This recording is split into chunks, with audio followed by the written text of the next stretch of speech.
Welcome to the winter 2020 Executive MBA Business Roundtable.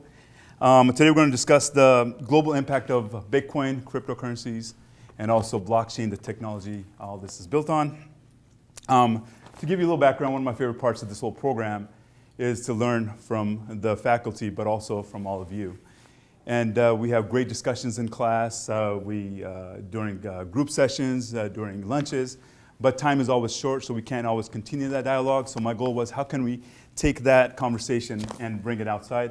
And that's the reasoning for this roundtable, to extend that discussion and continue the dialogue in this kind of an environment, but also add a layer on top of that. So we have you as experts harness everybody's collective intelligence here, but also bring in an expert to kind of lead that discussion. And we have someone very, very special today who I'll introduce in a few minutes. And as far as this roundtable, that's exactly what happened. Last quarter, we were in a macroeconomics class with Professor Glassman. Deborah is here. Thanks for joining us. And for one of our projects, the final presentation, it was on Bitcoin and cryptocurrency, which we really enjoyed doing. And after the presentation, we just had a lot of questions. At the time we had allocated for this presentation, it was all done. We still had a lot of questions. That's when it came to me, you know what, this is going to be the next discussion for the next roundtable. So that's what we're doing. So goal today is continue, as of course, the dialogue we started. Kurt did a lot of, we did another roundtable back in November, which was pretty good. We had a good turnout as well. Kurt did a lot of feedback from the attendees, and the number one thing was a little bit more engagement. And that was partially my fault because we brought in two speakers. Hour and a half, 2 hours is too much, so the presentation kind of took over. So this time, instead of two speakers, we got one super speaker. So this will be good. So one speaker instead of two. I really encourage you guys to ask a lot of questions, really create this thing a dialogue, bring your experiences when it comes to these technologies that we talk about. Really pick Rahul's brain. He's a gem of knowledge.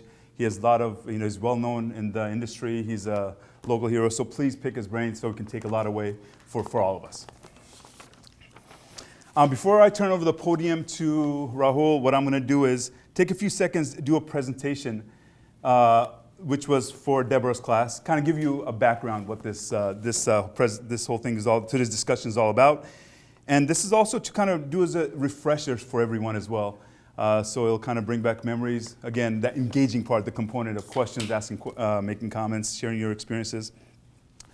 So before we get started, raise your hands. How many have you been involved in cryptocurrency, either owning Bitcoin, owning any other cryptocurrency, using cryptocurrency, or even using the blockchain technology to build on?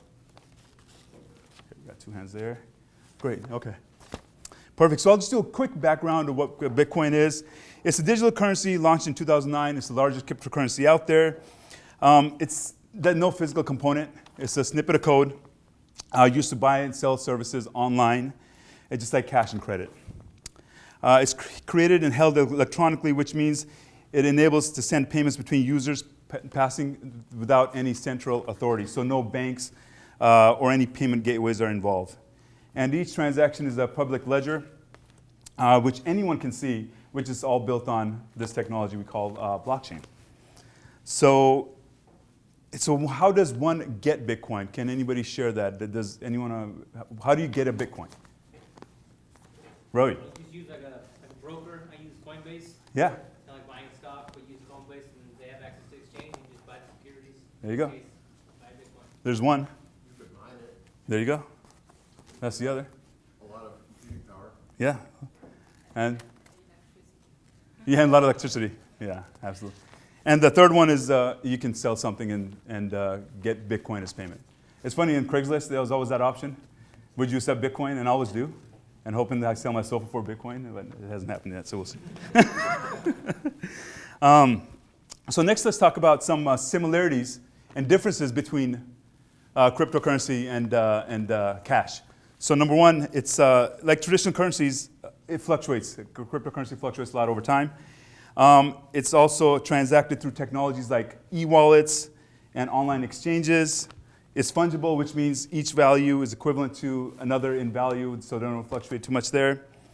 And like cash, Bitcoin has no intrinsic value. So there used to be the gold standard back in the 70s where cash was backed by cash. Now it's government backed.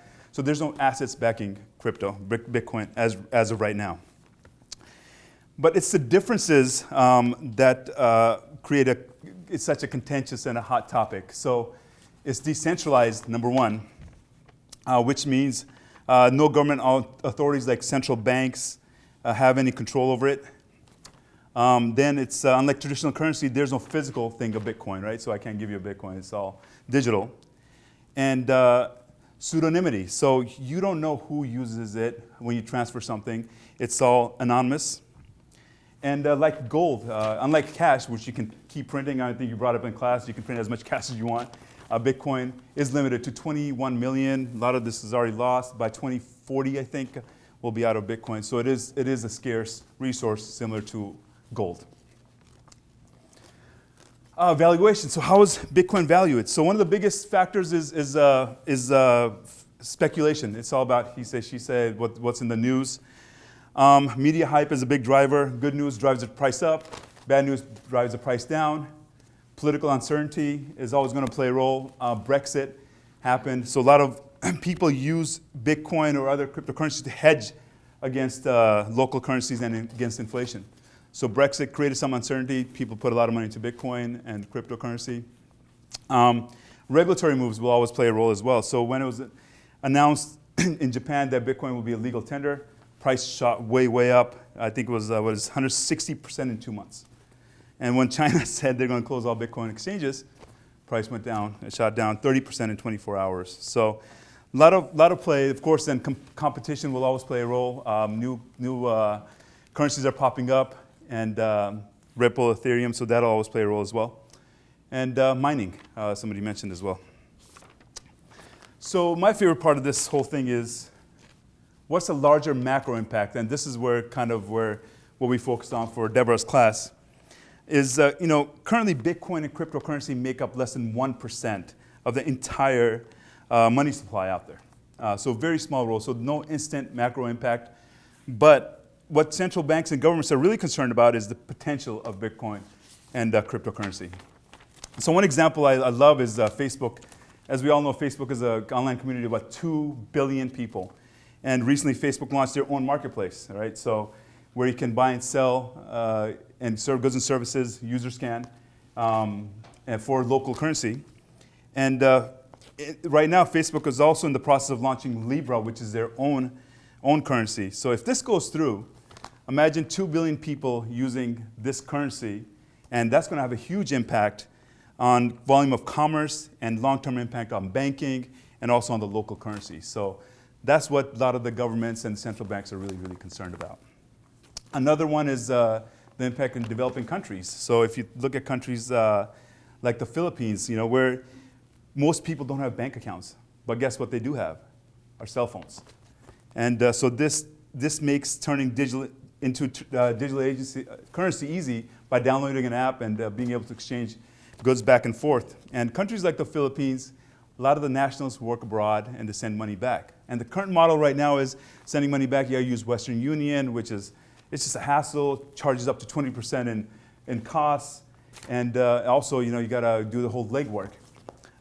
We live in a world where we can, transfer information in seconds, but transferring money takes days, sometimes weeks. So Bitcoin's making that easy, no transaction fees, it's instantaneous, it's hedged against inflation, and no running around either. So those are some other things. And job market, I added that for Rahul's sake, because cryptocurrency hasn't changed the existing market yet, but it is creating a lot of new job categories. So software engineers, miners, cryptocurrency exchanges, and so forth. And then more and more things are coming up as well. Okay, so last slide is it's the future predictions of cryptocurrency. And this is mostly designed to kind of you to think about what kind of questions we can ask Rahul. So this I just picked, I went through a bunch of blogs and papers out there. And some of the predictions are banking and financial industries will definitely will undergo a disruption. A lot of pundits are saying that's what's going to happen. Cryptocurrencies will continue to be volatile, and that's the case with any other currency as well. the U.S. economy's bull run, which is 12 years right now, was going to end, and the crypto interest will soar. I definitely think that's going to happen. Stablecoin is gaining popularity. So stablecoin is, cryptocurrency isn't backed by any asset, but now banks and Libra, Facebook Libra is also a stablecoin, is actually backed by assets. So people feel more confident investing in something like this. So they're gaining more and more popularity. The gaming industry will emerge as a major use case. I think we can definitely agree with that. And what approach is U.S. going to take? Are they going to wait and see, or are they going to be the kind of initialize this whole thing? So that's where it's going. Please think of some ideas, some questions, some experiences that you might have. And before I turn it over to Rahul. So thanks so much again for making it out. And give us a few minutes. We're going to transfer over to Rahul, and we'll go from there. All right.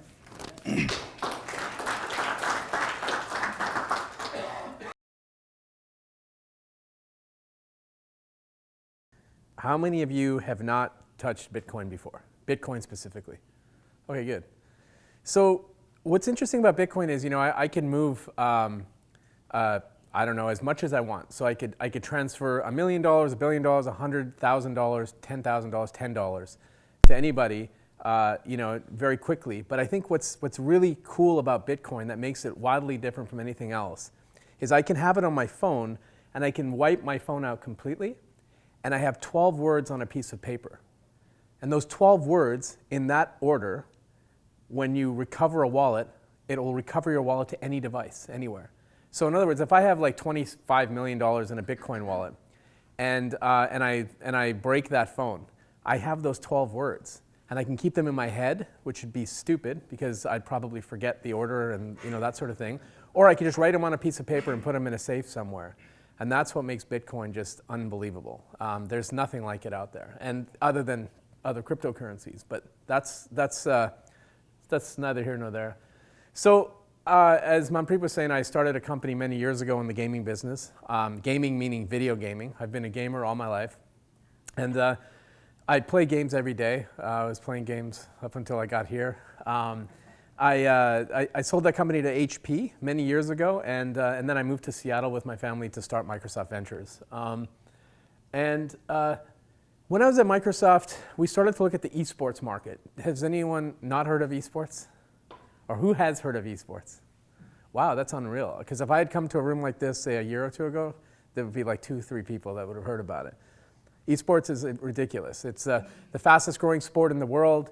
The amount of viewers in esports is hundreds of millions of viewers that watch this stuff. It's basically competitive video games that people play against each other. And when we were at Microsoft, we saw this, that people were actually watching people play video games, but not necessarily playing them, right? And there's hundreds of millions of people doing this. And we at Microsoft Ventures invested in a company, a game community platform run by this Australian guy who's my business partner now. And in Australia, they gamble on everything. They bet on all kinds of sports. They bet on politics. They bet on everything: horses, dogs, you name it, right? And we're talking about the growth of esports. And before I joined Microsoft, I actually started a gaming platform that let you play games like Call of Duty against your friends for money, because I felt because I'm a gamer and I was at that time in my 30s, 20s, and I really wanted to play Call of Duty for money against my friends. So we built this platform. We built the anti-cheat system. We built the back-end payment system. We built the matchmaking system. And we made it possible for people to deposit money using PayPal and NetTeller on this platform to be able to bet against each other in these video games. We didn't think about any rules, no gambling, like regulatory stuff. We didn't think about any of that stuff. We just wanted to get it out there, and we did. And by the time we had 8,000 users on the platform, I started freaking out because I had no idea about how to deal with the regulatory side or the legal side of it. And I had got this offer to kind of go out to Microsoft, and I said, look, we should shelve this idea for now. And we did. And my friend, who I started this with, is based in Berlin. And the reason I'm telling you this is because it all comes together. I was talking to the Australian guy, telling him about how esports is growing. He agreed. He's a gamer. And then I said, listen, I have this friend Daniel who's based in Berlin, who I built this wagering platform for people to bet against each other. And we came up with the idea of Unikrn, where we sit at the intersection of video games, regulated gambling, and blockchain. And at the time, we weren't really on blockchain. At the time, we just said, let's go out and start this company betting on video games, both competitively and also if you're watching a match, you want to be able to place bets on that match. Just like if you're watching the NFL this weekend, you want to bet on, KC or San Francisco, you're going to place a bet. And at the time, gambling in the US was illegal. Sports betting was illegal, but I knew that eventually it's going to turn and it's going to change. So we started this platform, and one of our largest investors is the largest gambling company in Australia.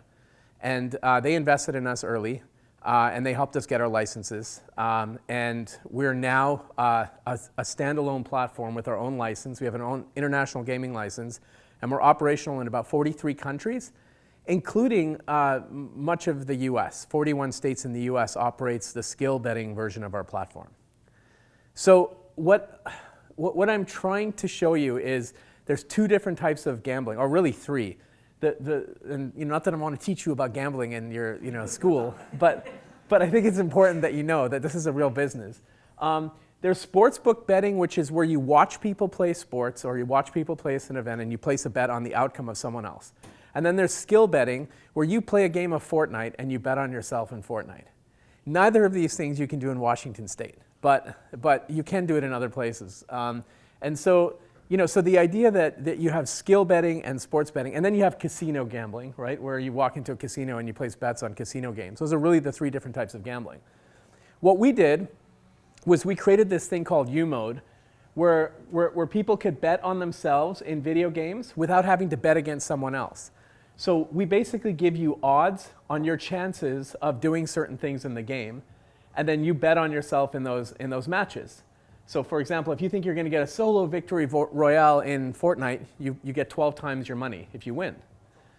Then we created something called Virtual, which is basically where we took video games and we put them through a random number generator. And these are historical matches that happened in the past where people can bet on the outcome of historical matches. In other words, this match took place at some point in time, but you don't know which round we're picking. Now this looks very confusing, but if you're a bettor or a sports bettor, you would understand what this is.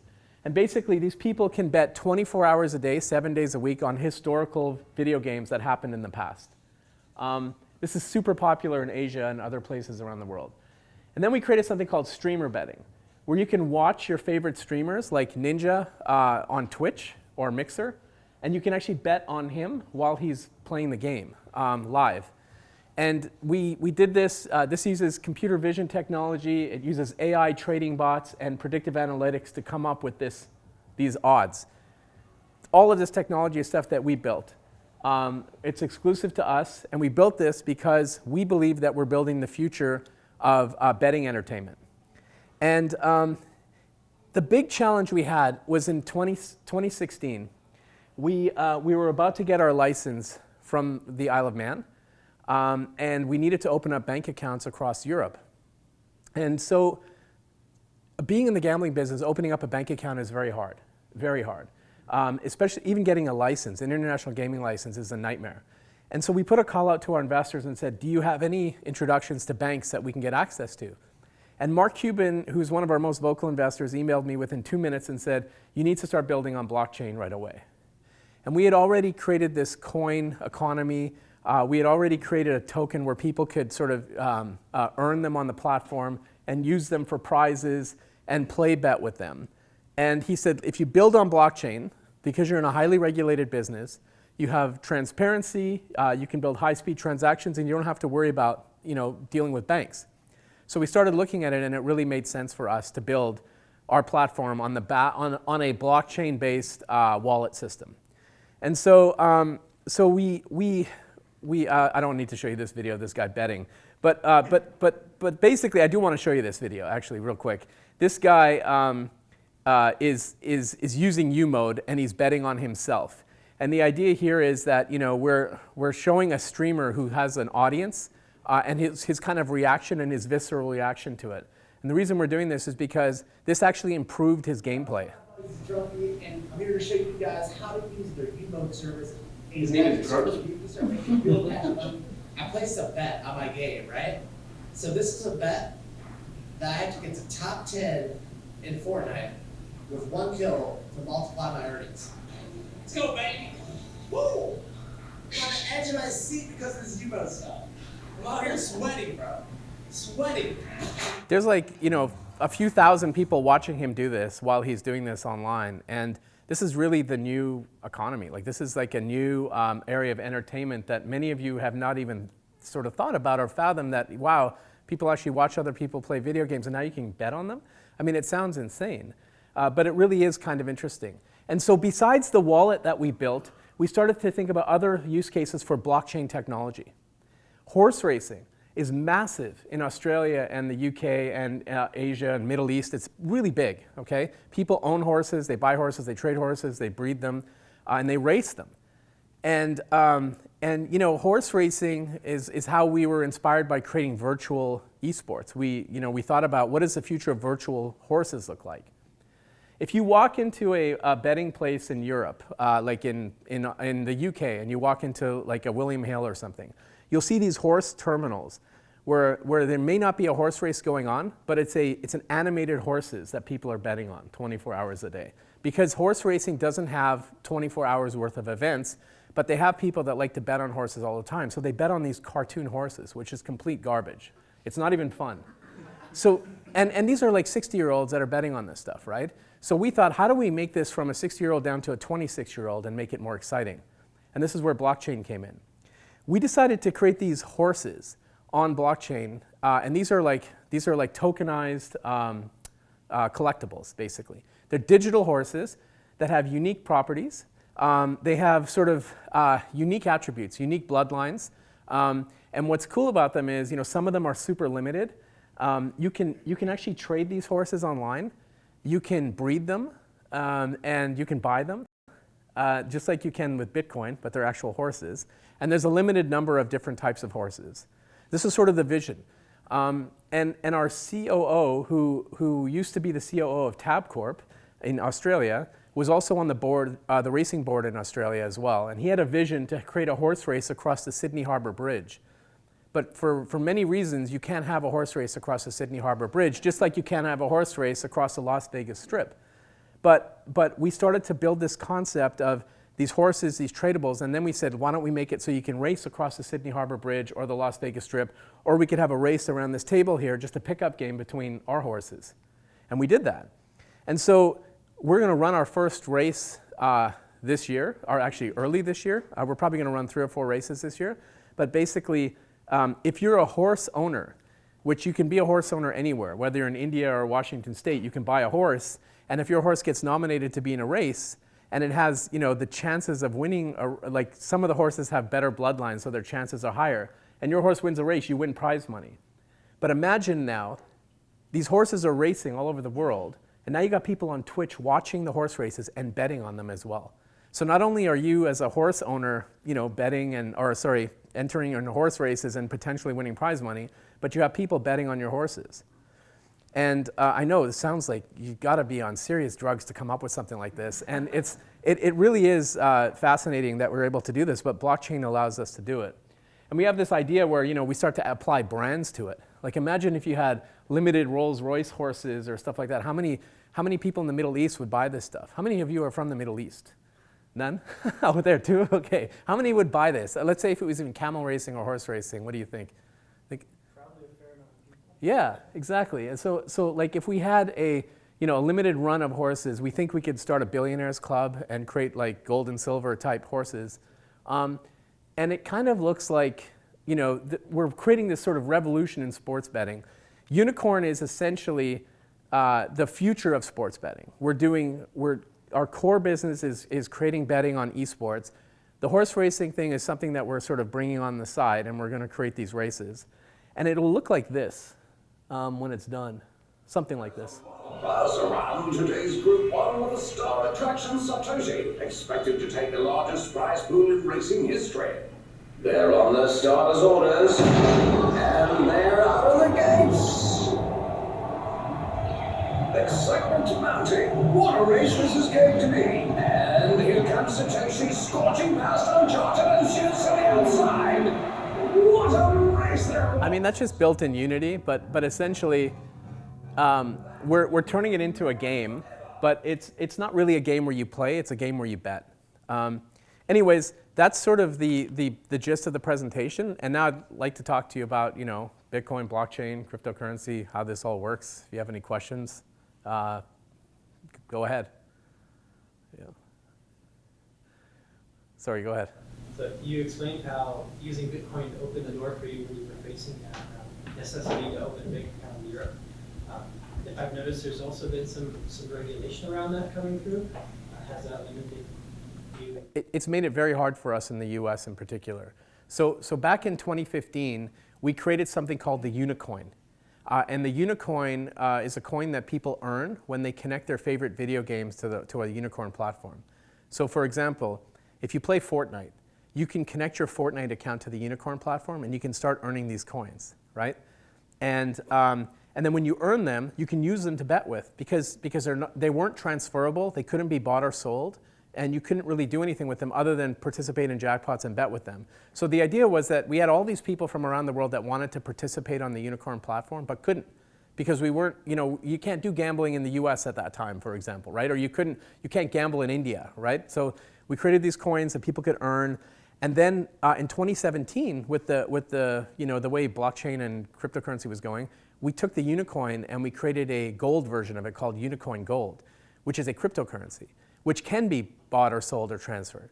And we sold like $31 million of coins, mostly to customers that year. And it's been interesting because people now come to the Unicorn platform, they'll deposit 20 euros, but then they'll also get a bonus of UKG, and they'll be betting both with UKG and cryptocurrency. So to answer your question about the regulatory side, when we got our license in gambling, we first got a license from Malta, an international gaming license from Malta for fiat currency only, like US dollars or whatever. And we told our regulators that we needed to get a license for cryptocurrency. It literally took us a year. We worked with both Malta and the Isle of Man, and we are the only gambling company in the world with an international gaming license from the Isle of Man for live betting on sports, esports, online casino, virtual esports, and our U-mode using cryptocurrency and fiat currency. And the reason being is, with fiat currency, it's very hard to do things like manage AML, like anti-money laundering, and know your customer, and looking at customers' bet history, trying to figure out, for example, their source of funds. It's really hard to do that with fiat currency. And we created a platform that lets us track all of that and work with the regulators. And we showed them how we did that, and they actually were quite amazed with how we do it. So we do forensic wallet tracking. We can see if money is coming from nefarious areas. We can block users' accounts easier. And then we have this full betting history on blockchain, which can't be altered. That's kind of why the blockchain is so important to us. But more than anything, it's really about payments. For us, blockchain was just about making payments easier, and it's just another payment method that customers can deposit with. Customers can also deposit with skins. Do you know what skins are? Skins are virtual in-game items that you can buy, like swords, that are guns or whatever that are worth money, but they're virtual items. Some of these skins sell for thousands of dollars, I know it sounds stupid, but basically you can play a video game, you can buy a skin to change your character, and you can sell it, because some of them are limited. But you can also deposit it on the Unicorn platform and get coins to bet with. So, yeah, pretty interesting. Can you explain a bit where the scarcity of bitcoins comes from? Where the limit comes from? How through mining you don't go beyond that limit? Right. So at the moment, I believe there's about 16 million in the world, or maybe like around 16 something million bitcoins outstanding. There's about 21 million that'll be at the end. So 21 million will be the cap. You will not be able to mine more than 21 million because it's all done through a mathematical algorithm. So the scarcity comes in knowing that there's only going to be 21 million Bitcoin at the end of it. And then the miners make money by logging the transactions that are happening on the network. So and it gets more expensive to mine, over time. And right now it costs about $6,000 to mine a coin, or maybe it's a little bit less, but it's around there to mine one Bitcoin. And considering Bitcoin's trading at 9,300, that's actually not bad. You get a decent return for mining. way back in the day, I used to mine Bitcoin because I had this high-performance gaming PC company that we sold to HP. We used to do something called folding, which is where they use computational power to do research for cancer. And then Bitcoin came out, and then I think it was like 2012, 2011, we were using PCs in the manufacturing area, and we were burning them in by mining Bitcoin. Unfortunately, like we probably mined a lot of Bitcoin, and I don't want to be like tell you the story about how we lost the hard drives, but basically, after moving from Calgary to Seattle, I have a bunch of computer systems, and I know that there's a hard drive out there with a bunch of Bitcoin on it. I don't know where it is, but effectively that's what we did. We mined a bunch of Bitcoin. I don't know where it went, but it is what it is. So probably like 700. Yeah. Whatever. I mean, at the time it was nothing, right? But now it's something I don't want to think about it. So. Okay. Go ahead. So if I misunderstand, you can correct me. So basically, you do not really apply any blockchain skills, but what you do is to relate the gambling currency. No, actually, our wallet is all built on blockchain. So, for example, when you look at a betting history of a user, there's a transaction, like a ledger of a customer's betting history. As a company that practices responsible gambling, which is essentially, you have to look at a customer's betting history. If you see them betting too much, or what we call rage betting or things like that, you have to warn them, and you have to ask them questions to make sure that they're not going over their limits. And blockchain allows us to do that. Historically, you can see the ledger, you can see it online, and the regulators can look at it. So from a transparency perspective, blockchain is actually pretty good tech. And from the standpoint of being I think Manpreet sort of touched on it earlier, where he said that commerce is an area that's going to be disrupted. Same with gambling. Like, he's absolutely right. It will be disrupted in a big way because we don't need banks for that particular part of our business. And I think in the future, if more payment processors, traditional payment processors got on board, like if Visa and MasterCard were to get on board this technology, it would be just unbelievable. Our business would grow by 10x to 100x, within months. And we're hoping one day that happens, so we'll see. Yeah. Go ahead. Can you talk about your business model for Unikrn? How do you make money? So when you bet on the Unikrn platform, you're betting against the house, and we're putting odds on it. So effectively, there's two sides to the bet. Say you were betting on, I don't know, the 49ers or the Chiefs this weekend.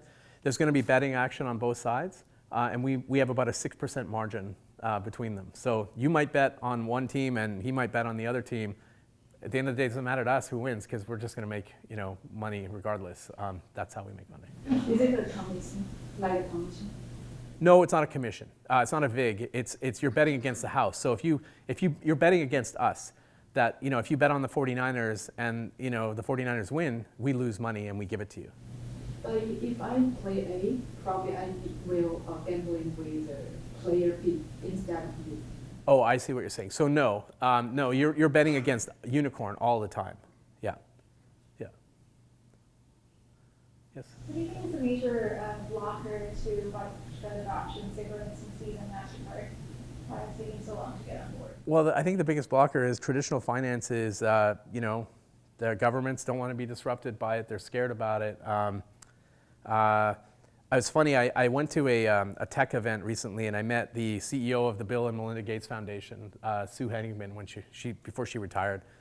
And we were talking about cryptocurrencies, and I said, what is your opinion on cryptocurrencies, and what's Bill Gates' opinion on cryptocurrencies? And she said, we both love it. We both love it for banking the unbanked in emerging markets. Imagine, like I mentioned earlier, being able to walk around with a piece of paper with 12 words on it and have a bunch of money on that, knowing that 12 words means something to you and maybe not somebody else. That's the idea. Like you can literally create that wallet, have that money at your disposal right away, and then use it immediately. I don't even remember what your question was. The blocker. So the blocker is really, I think governments are freaked out about it. Imagine, Bitcoin. is right now they're thinking of it as, okay, the valuation is whatever $300 million for all cryptocurrency, right? And gold is somewhere around $8 trillion. I believe Bitcoin is going to exceed gold because I believe that young people don't care about gold. I mean, I don't think a lot of people here care about gold so much. I think that young people actually, really appreciate Bitcoin as a store of value. So I think the value of Bitcoin is infinitely larger than gold. And because there's only 21 million out there, I only see the value going up over time. And as a result of that, I think that governments see it as a potential disruption for their, for their sovereign currencies. And that's why you saw the big reaction you did when Libra was announced. Like the U.S. government automatically wanted to kibosh something that hadn't even started yet. And I think it's because they're worried. They're worried about what this disruption is going to do. But the governments that embrace it, the ones that are supporting it, that are trying to encourage innovation around it, are the ones that are going to be the next generation internet. The governments that aren't embracing it are pushing out really innovative companies and are sort of pushing away the next generation internet from wanting to be here. Who are governments who are embracing it? Well, they're mostly European. So like in the EU, there's rules and regulations around, around cryptocurrency that makes it much easier and much more friendly to kind of go and develop there. The ones that aren't so sure, I guess the US government is a tough one because, the regulatory clarity just isn't here yet, and that's what we've been working on, is trying to get regulatory clarity. It's tough. But it's a space, like regulators are there to protect consumers, and we appreciate that. It's when they get in the way of innovation that makes it hard. So, yeah. Sorry, you had a question first. So, if you win at gambling, there's like some tax you have to pay. So with esports, do governments look at that? Yeah, absolutely. Like if you're a professional gambler, I shouldn't be teaching you about gambling in the school here, but again, it's my business. So I guess if you're a professional gambler and you bet, you got to disclose your income, right? So yeah. So would the blockchain be a way for governments to monitor? Yeah, for sure. The government can be. The blockchain can be. It could also be a way for you to try and hide your winnings, but you can't. That's the thing about blockchain is people talk about Bitcoin like it's for nefarious activity and drug dealing, but it really isn't. It's, you can try, but once your wallet is labeled to you, it's permanently your wallet, and everybody knows it. And that's why regulated platforms like Unikrn, we have full KYC where we know who our customers are, we know where they are, we know their wallets, and we know their transaction history. So if you're doing something bad, we'll know, right? And we can stop your account. We can perform an investigation. There's a lot of things that could happen in that case. Bitcoin's got a lot more uses than just dealing drugs. There's more nefarious activity that happens with the U.S. dollar than there is with Bitcoin. Let me put it that way. Way more. Sorry, one there, quick, and then one there. We'll go down the line. Okay, so Bitcoin is one of the many cryptocurrencies out there. 21 million is just for Bitcoin, right? So what's the total market you think for all the cryptocurrencies put together? I don't look at any other cryptocurrency as an investment, if I'm being honest with you. Like I look, even Unicoin Gold, I don't look at it as you should buy Unicoin Gold unless you're using the platform. If you use it as a token for the platform, it's great, buy it for that. But I think of Bitcoin as a real investment. So if you're asking me, what other cryptocurrencies people should buy, I say buy Bitcoin. You don't have to buy a whole Bitcoin if you don't want to spend $9,300. You can buy a fraction of a Bitcoin. It's infinitely fractionable, really. And you can buy $5 worth of Bitcoin. The easiest way to buy it is just open up an account on Cash App. You can just get it from the App Store. It's called Cash. And you can buy Bitcoin with it. And then maybe every month you could buy like $100 worth of Bitcoin and then watch the value go up or down. So just a follow-up question on that. Yeah. Are you saying that Bitcoin is a foundational one and there won't be anything competing with Bitcoin? Yeah, I fundamentally believe that Bitcoin is see, in order to make so Manpreet said that Bitcoin isn't backed by anything, right? And that's actually not true. So let me explain, because if you say Bitcoin is not backed by anything, neither is US dollars. Because technically the US dollar is not backed by anything. Gold used to be backed by the US dollar. There was something called the gold standard, and it would be pegged, to a certain amount of dollars, but now it's not, right? Bitcoin has a social construct. in order for a cryptocurrency to have value over time, you need a social construct, right? And Bitcoin has the largest social construct of any other cryptocurrency, and it's going to be impossible to turn that over. So people always say, well, what if another competing cryptocurrency comes out, or something with better technology? It's just not going to happen. Given the fact that Bitcoin is the foundational, it's got 70% market share out of all the cryptocurrencies. I think over time you're going to see the majority of cryptocurrencies will be wiped out, and utility tokens will take its place. Things like our horses will be, where value is, because people will buy horses because they have certain amount of value, and people will use Bitcoin to buy those horses. Does that make sense? Yeah. Like collectibles is where it's at, really. Digital collectibles is where you could buy a horse, today for $30 or something. If that horse wins a race, it could be worth $10,000. I mean, that's the neat thing about digital collectibles. Go ahead.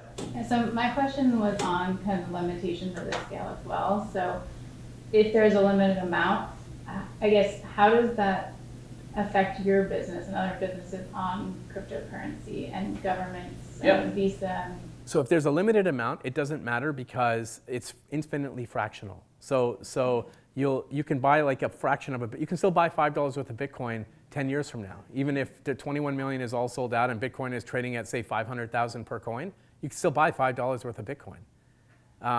It's just that's how it is. It's just if you own one Bitcoin today and it's, say, worth $10,000 and it's worth $500,000 10 years from now, you could sell that if you want to, right? Or you can just infinitely fractional and buy a cup of coffee with it. So, sorry, you had a question? Yeah, two. First, you say you're not afraid of any other cryptocurrency to take over Bitcoin or so. So you're not afraid of the Chinese efforts at the moment to set up their own currency, I guess. I'm not. I encourage it. If the Chinese set up their own currency, right, they're still going to be trading against, they're creating a stable coin that will trade against Bitcoin.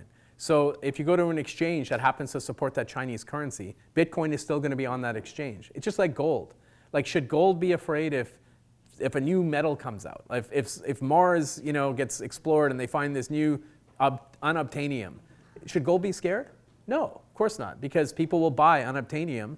They'll also buy gold, and they'll trade it back and forth, to a certain point.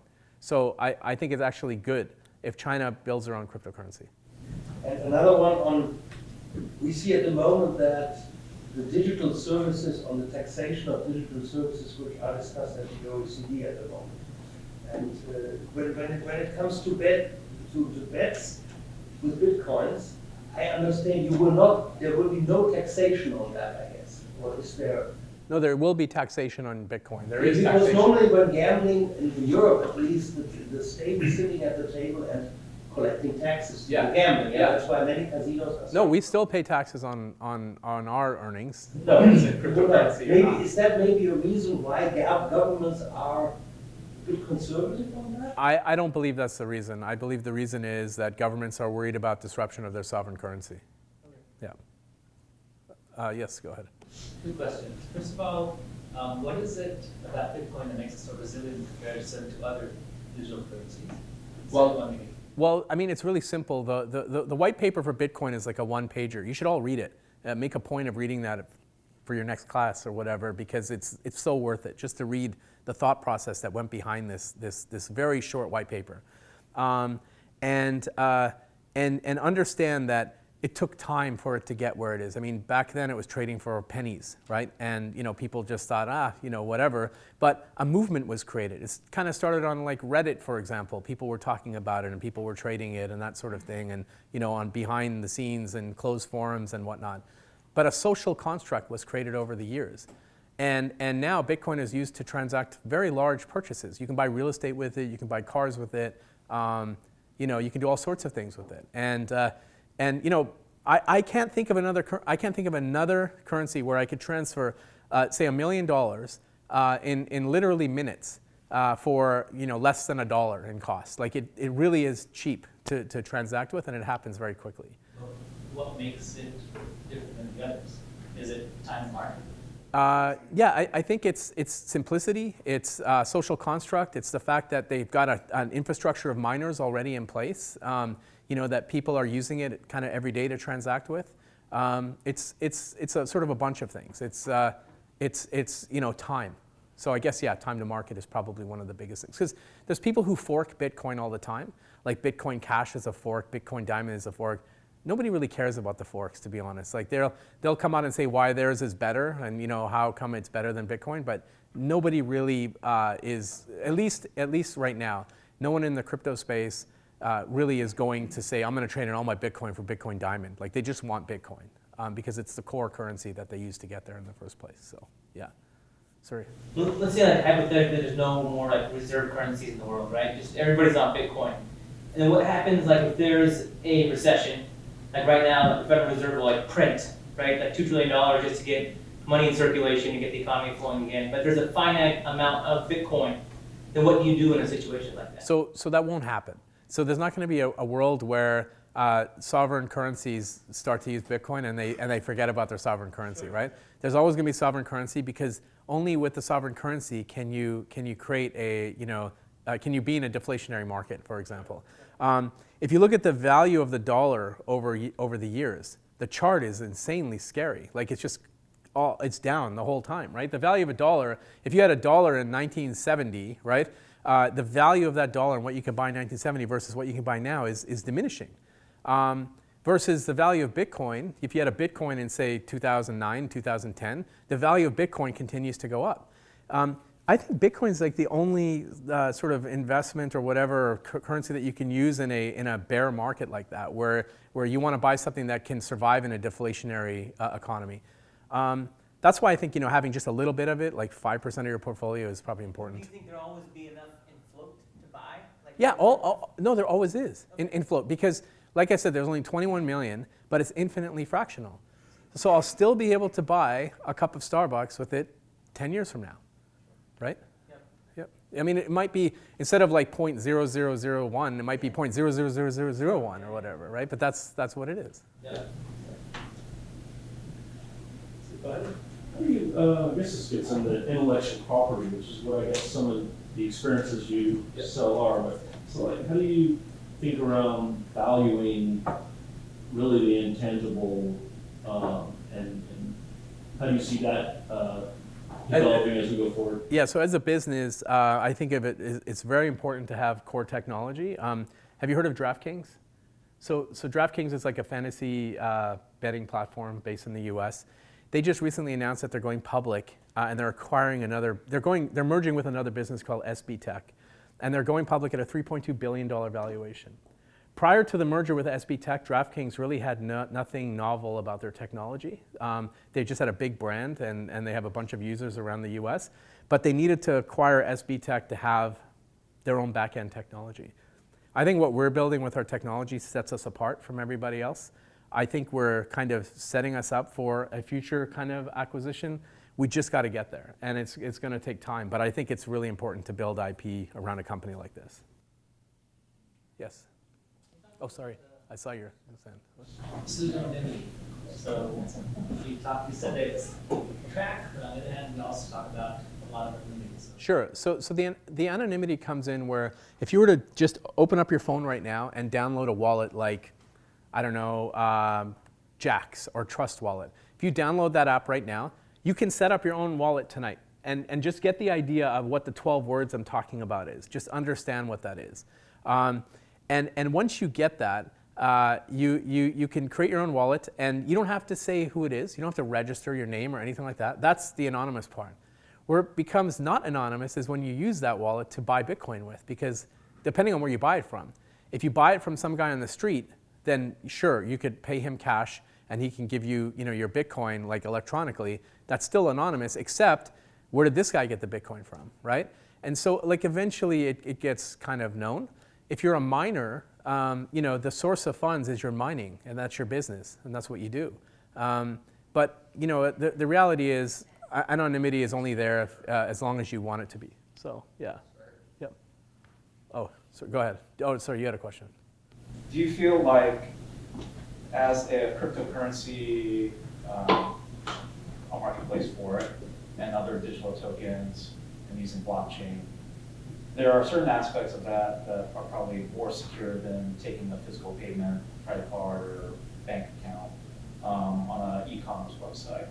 But because now you're using some new type of technology and you're within the gambling sphere, do you feel like that makes companies like yours more susceptible or target for cyber attacks? Absolutely. Yeah. We get, I mean, I get, warnings about hacks all the time that are potential hacks that are happening. Like people try and hack my life every day. And in fact, I'm just really progressive about dealing with that. So how many of you use a password manager?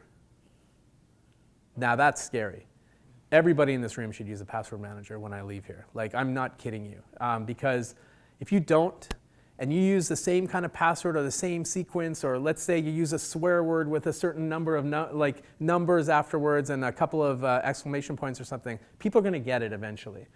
Your password might, like if you heard about the ring hack, it's where somebody got a list of passwords from Target, and they were associated with email addresses.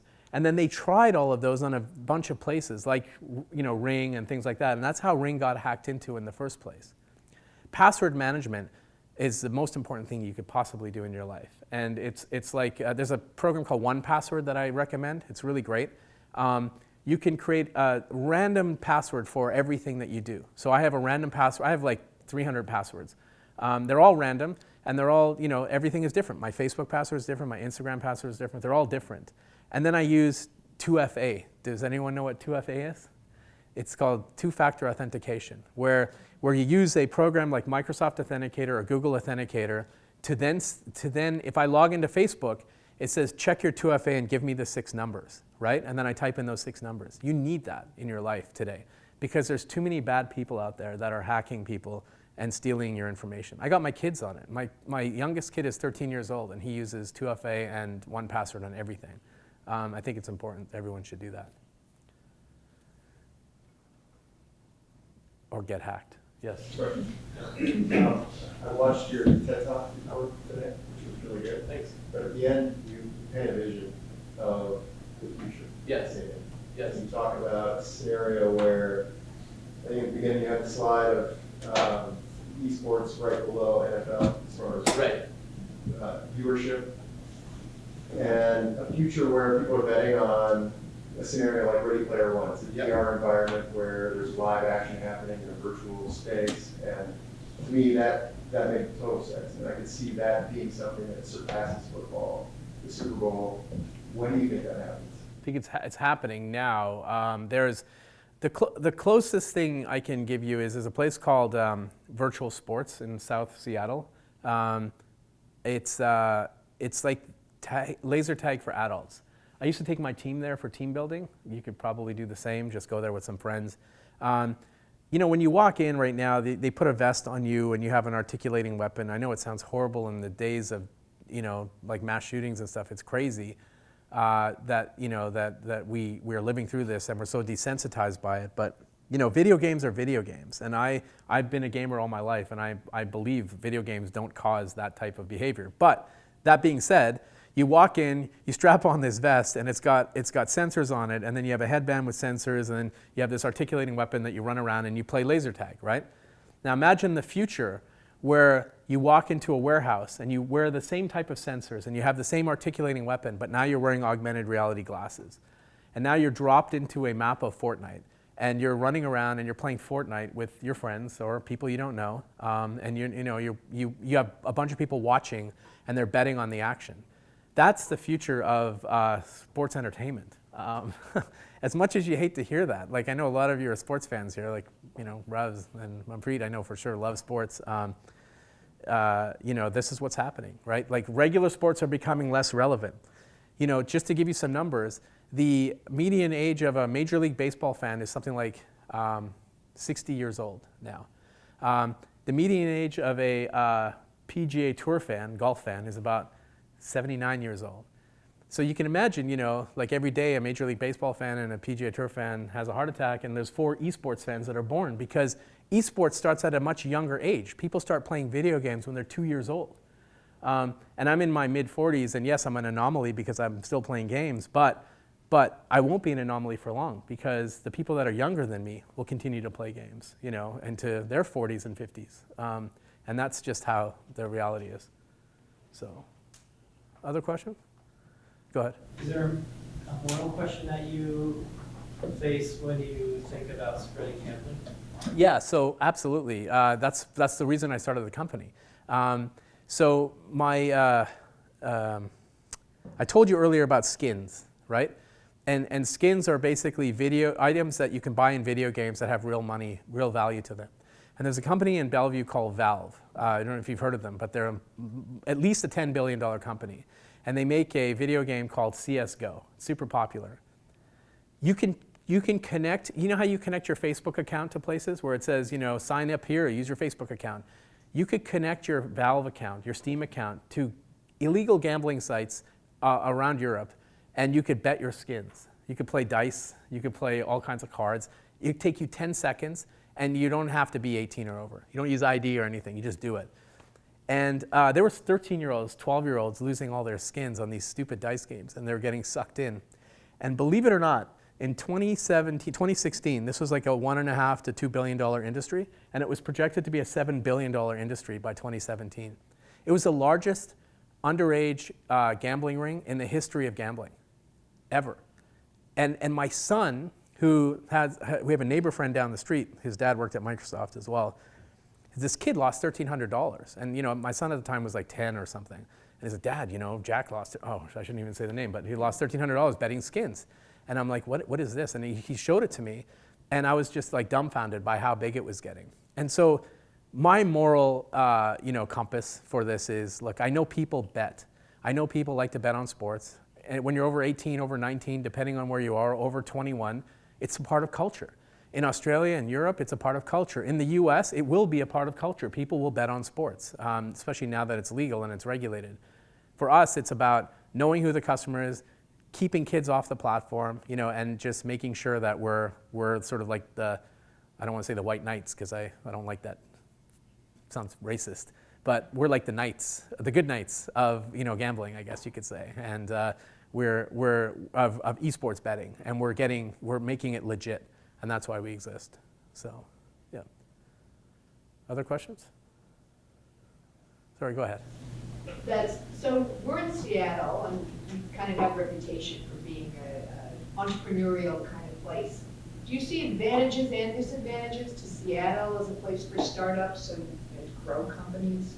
Yes, Seattle is an amazing place, actually. There's a lot of smart people here, and from my standpoint as a CEO and somebody who's used to be in the ventures side of things, I meet a lot of really fascinating and interesting people who can connect me with other people who are also fascinating and interesting. Seattle is has a very talented tech pool, and also people that are very socially conscious, which is really nice to have. The challenge is, though, you've got big companies. You've got Boeing, Amazon, Starbucks, Microsoft, like all the big companies, right? Even like Kirkland, like Costco, and all these big companies. And because of that, the talent pool is hard to tap into unless you have something that they care about. And with that being said, my business, what we found was we started in Seattle. Most of our people were in Seattle at one point. But over time, we realized that we can't. And it's not because we can't afford it. It's because the DNA did not match our business. Where if you think Unikrn, we're a company that sit at the intersection of blockchain technology, video games, and regulated gambling, right? Nobody in our team knew anything about sports betting when we were in Seattle. They just didn't get it. Only the Australians got it. And there was a couple of Australians in the room who I imported from Australia. So we decided, okay, we should open up a center of excellence around sports betting in Australia. We did that. And then, when it came to blockchain technology, again, it was still very new for people in Seattle because they're working on traditional, Microsoft, Amazon type systems, and they weren't ready for blockchain. The people in Berlin, however, they love blockchain and they love, that type of banking and esports. So we set up a technical center of excellence in Berlin. So we kind of bifurcated or split our company into multiple locations, and now we've got locations all around the place. So, yeah. But Seattle's great for just meeting really smart people. And, I've never had an adverse reaction to what we do in our business. I mean, it is one of those businesses where you talk about betting on video games and you think, wow, what is this guy doing? And it's a pretty fun business. I love it. So, yeah.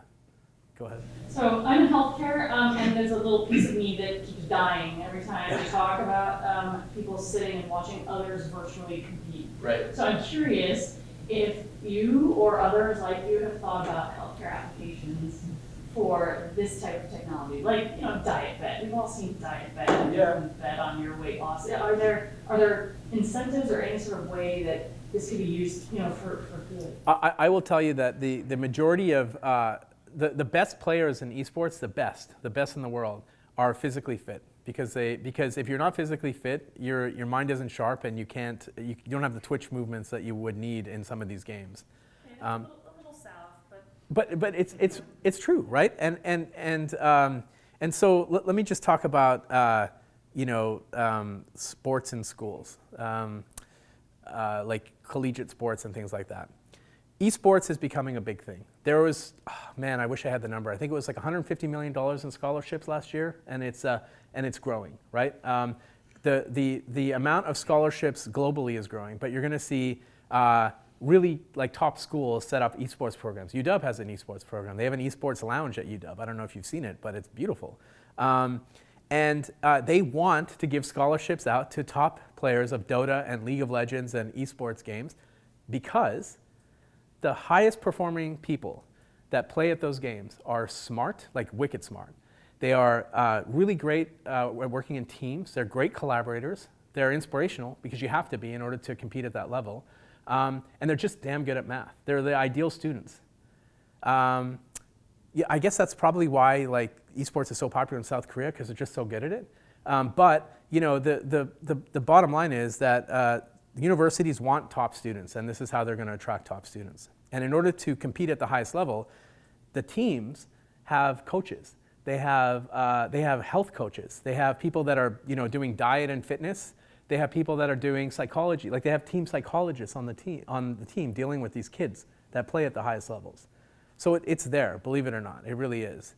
And then when you start talking about healthcare and things like that, you start talking about wearing sensors, that monitor your heart and that sort of thing, and that's a reality. That's what we're seeing in the space. So yeah, look, and going back to just healthcare in general, many years ago, I started a company with a friend of mine who is a radiologist. He's an entrepreneurial radiologist, and he had this. We're talking about my dad was dying of cancer actually, and I didn't know him at the time. And my dad died of a brain tumor. We found out in November he had a brain tumor, and by January he died of this brain tumor, right? And then I met this guy, and we became just best friends. He's still my best friend to date. And I was telling him about the story, and he said, man, this happens all over the place. And we started this company called Bright Squid, where doctors and radiologists and medical professionals could share interesting cases and annotate over borders and silos. Because as you know, in medicine, in healthcare, it's very arrogant. There's a lot of borders. People don't want to talk to each other. And we created this collaborative platform around medicine. And it's been just a journey, like just growing it or trying to build it. It's been really hard because, the amount of money that it takes to build something like that, not to mention the borders and the arrogance and things like that in the space, it's hard, but we're still going, and it's actually doing quite well now. So we'll see what happens to it. But he always talks about the same thing. He wants to put sensors on gamers' heads and study them. I'm like, nobody wants to do that, Deepak. So yeah. Sorry, go ahead. So what are your views on quantum computing and Bitcoin and the SHA 256 and the other encryption being broken? Well, I don't think Bitcoin's ever been hacked. In fact, it hasn't. Cash, I thought they just had a 51%. No. So that's not Bitcoin. Bitcoin, that's a fork of Bitcoin, right? And that's like Bitcoin Diamond or something. Bitcoin has never been hacked, and Bitcoin can't be hacked. It's unhackable. Like if you can find me an example where somebody lost Bitcoin because it was hacked, I will give you $1 million because it just yeah. Saying like, as quantum computing becomes a real thing, yeah, it's in its infancy right yeah. now. But the goal with that is to make this type of encryption obsolete. Obsolete, so, yeah. Do you have any? Yeah, I mean, I don't really have a view on that. I haven't really looked at that, to be honest with you. So it's the best way for me to answer that. I can tell you that Bitcoin has never been hacked. It's at the moment it's unhackable. It's the only sort of unhackable type of currency out there where people hack into bank accounts all the time. I don't know. I don't know what to. Yeah, exactly. Like maybe some like different like payment network or something like that will come out. I don't know. We'll see. Yep. Sorry, go ahead, Manpreet. So when Mark Cuban calls you up, hey, jump onto. Talk about that. You know, what happened there and how the transition happened. Oh, how did it happen? Oh, so Mark Cuban used to be a mentor of mine when I started Voodoo, and I was selling to HP. And I reached out to him and was talking about this acquisition, the potential acquisition. He was giving me advice along the way, and he helped me. Didn't charge for it, didn't ask for anything. And then he flew out to New York when we announced the acquisition and came to the event. He was awesome. He came up on stage, shook our hands, and met everybody. It was an amazing experience. And then when I was at Microsoft, he'd reach out to me about his business HD net or whatever, talking about stuff we needed to do. And then, fast forward to 2014, I left Microsoft, and in November, I announced I was leaving Microsoft to start Unikrn, this esports company, and 8 days later, I was on CNBC talking about Unikrn. And at the time, I didn't want to talk about what we were doing, but I just said, esports is the future, we're building an entertainment platform on esports. And then within 2 minutes after I got off the air, Mark emails me and says, hey, esports, that's awesome, it's the future, congratulations. I wish you would have told me about it. And I said, well, I would have, but we're past the seed stage. We just raised $2.5 million or whatever. And he said, send me your deck and I'll let you know what I think. So I sent it to him, and within 30 minutes he said, I'm in, and he CC'd his team and said, get this done. So he invested in it, and then a bunch of others came on board. So yeah, pretty cool. And when you said jump on blockchain, oh, that was fast. That was like, okay, let me understand why. And then I started to research it, and I realized that, wow, we've already got this coin already. And I met with a bunch of people who are in the space, and just putting all the pieces together just made sense to do it. So because we already had Unicoin before blockchain, we ever built blockchain, right? It was a pretty awesome move. So, if I do say so myself. Yes. To add on to that, could you elaborate more about your mentorship journey? Like, were you always open to mentorship? Like, when did you become open to it? Like, how has that helped you? I know you elaborated like Mark Cuban, but yeah. And do you give back also? Yeah, I mean, I do all the time. I've mentored at startup accelerators and things like that. I think I helped when I was at Microsoft, probably 300 or so, 300 to 400 startups raise money. And so I'm definitely big into that. But I believe everyone should have mentors. I'm sure Mark Cuban had mentors. Maybe Kobe Bryant was one of his mentors. I don't know, right? But everybody has mentors. Nobody's untouchable. So I think it's important. Yep. Yes. What was it like getting the gambling license in Malta? Getting a gambling license in Malta and the Isle of Man, it was not a pleasant experience. Not to say that working with them wasn't pleasant. I mean, it was, but the treatment that they have to go through, and the amount of background checks that they do. I'm pretty sure there was private investigators at some point doing stuff, and they have to check everything, right? They have to make sure you're very clean, and they do it on all the founders. Basically, anybody who owns over 5% of the business has to be checked. It's tough. It's not easy. Is it expensive? Yeah. Well, once you get it, it's great. It's worth something, but the journey to get there is expensive. So we started in 2014. We got our own license in 2018, 4 years later. Yeah. Took a long time. In the meantime, we were on Tabcorp's license, by the way. So one of the companies that invested in us is the largest gambling company in Australia, and they gave us their license for a couple of years to build on and to test the efficacy of our sportsbook. That was a commercial partnership that we set up from the beginning. So, yeah. Good. Is that what you're thinking? That's what I'm thinking. Are you guys going to go out and start a gambling business, or what's? What's that? I don't think I can afford that. Yeah, you never know. It's a really interesting business. I mean, now that now that it's legal in the U.S. to do sports betting, it's a very hot space, and people are trying to find ways in. I don't know if you heard, but Barstool got acquired for $450 million today by another gaming company called Penn Gaming. And the reason they bought Barstool Sports is because Barstool Sports has a lot of men that follow them on Instagram. And now they want to create Barstool Gambling. It's pretty amazing. So very, very smart move, I think, by those guys. Yeah.